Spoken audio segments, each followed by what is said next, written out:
कुछ पाने के लिए कुछ खोना पड़ता है, ये तो कहते ही हैं। इसीलिए वहाँ पे पहले तो शिक्षा बहुत अच्छा वहाँ पे था, पढ़ाई भी बहुत अच्छा होता था। एक मेरे गुरु, आप इतने छोटे उम्र में इतने अच्छे व्यक्ति बन चुके हैं, आप इतने जिम्मेवारी समझ रहे हैं, ये आज के समय में बहुत कम ही लोग समझते हैं। आने वाले फ्यूचर में आप बहुत अच्छे मैं वहाँ पे बहुत ही कठिनाई से पढ़ा हूँ, क्योंकि वहाँ पे पहले तो भोजन का दिक्कत होता था, उसके बाद रात भर जाग कर पढ़ना पड़ता था 12 बजे तक। वहाँ का यही नियम था, सुबह में 2 बजे उठ जाना ही उठ जाना है।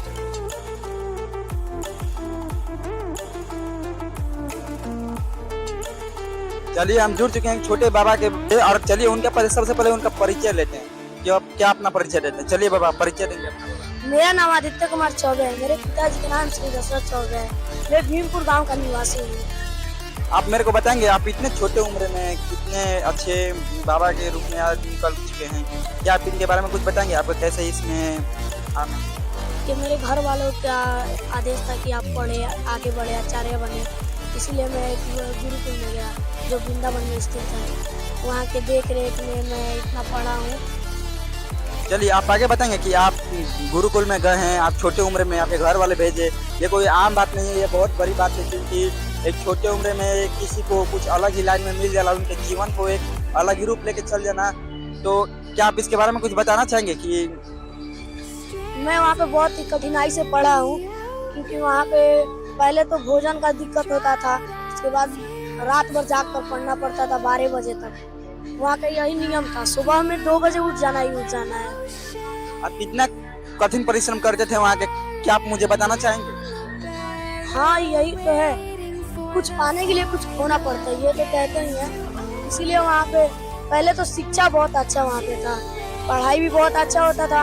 एक मेरे गुरु जी थे जो हमें हर विषय के बारे में थोड़ा बहुत पढ़ाते थे, पर अधिकतर ये विज्ञानिक का, संस्कृत, इसके बारे में पढ़ाते थे। बहुत अच्छा पढ़ाते थे मेरे गुरु जी।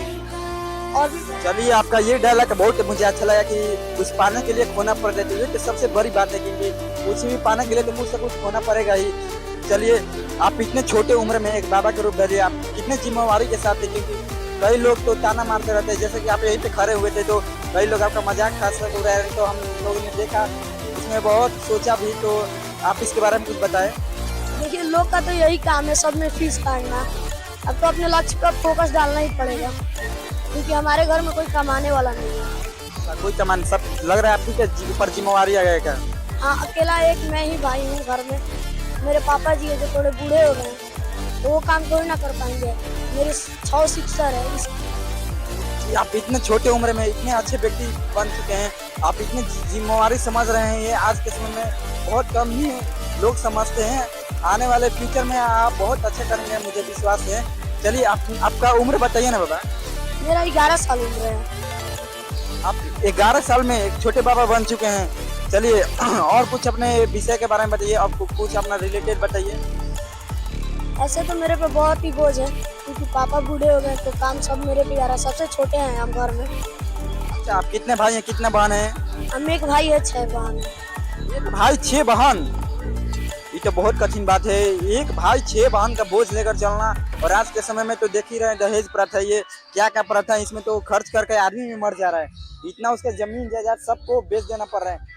चलिए और कुछ अपना रिलेटेड कुछ बातें बताएं जो अपने विषय के बारे में। चलिए कुछ ये सब तो सहना ही पड़ेगा, दहेज प्रथा।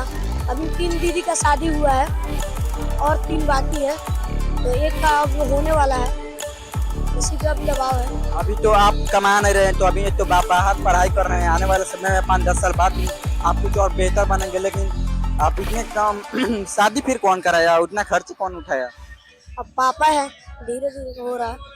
कोई बात नहीं, ऊपर वाला देखेगा। चलिए बहुत बहुत धन्यवाद हमारे चैनल पे मिलकर। चलिए आपको बहुत बहुत ठीक है, धन्यवाद।